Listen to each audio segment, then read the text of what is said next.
Hi friends, welcome back to our second section of our video lecture series named ECE Made Easy.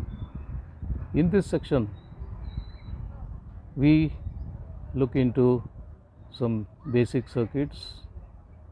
We have divided this into two parts. In the first part, we look into the passive circuits where the passive elements like resistors, inductors and capacitors are used to form a circuit.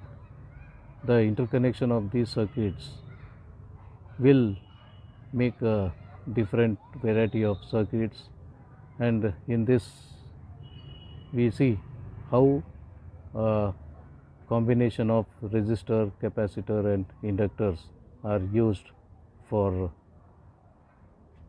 different purposes and building more interesting circuits in the coming future.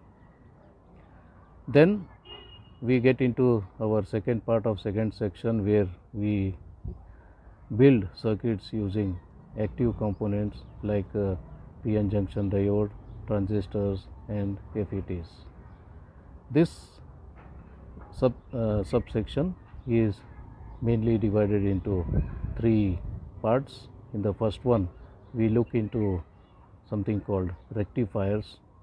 Here, the circuit for converting alternating current to direct current is looked into.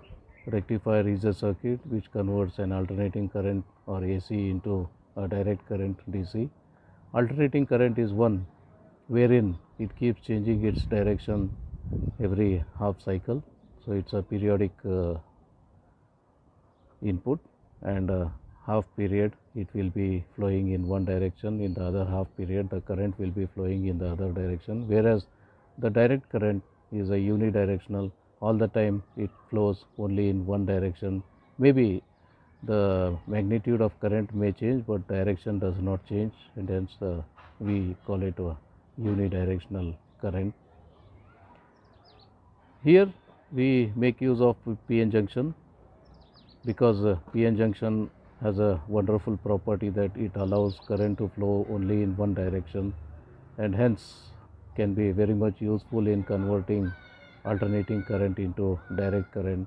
So it converts a two-way current into a single way current. How it is done, that's what we are going to see in that section. And then once we are through rectifier, the next thing is we have to see what an amplifier is. Amplifier is basically a circuit that amplifies the strength of a signal. The signal may be of low voltage variation, so we need to amplify it and get a high varying voltage, and such an amplifier we call voltage amplifier. Or a signal may be having a low variation in current and the output we want is a high variation in the current which is proportional to the input, and such an amplifier we call current amplifier. In many cases we need both voltage and both current to be amplified, which means a power amplifier. So we have many varieties of amplifiers, so that's what we see their basic working principles in this subsection. Once we are through amplifiers, the next thing is these signals, whatever we are talking about, sinusoidal signals and all, we require them for our operations, and this waveform we should get. That's what an oscillator is supposed to do. Oscillator is a circuit which generates sinusoidal of our required frequency, required amplitude and so on.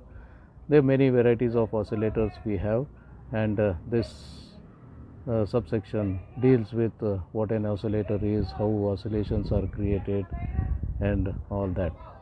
So that's all we have in this second section.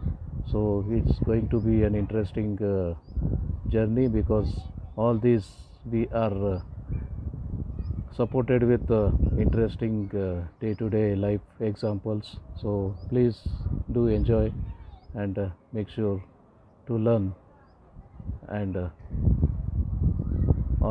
let's begin our journey. So thank you.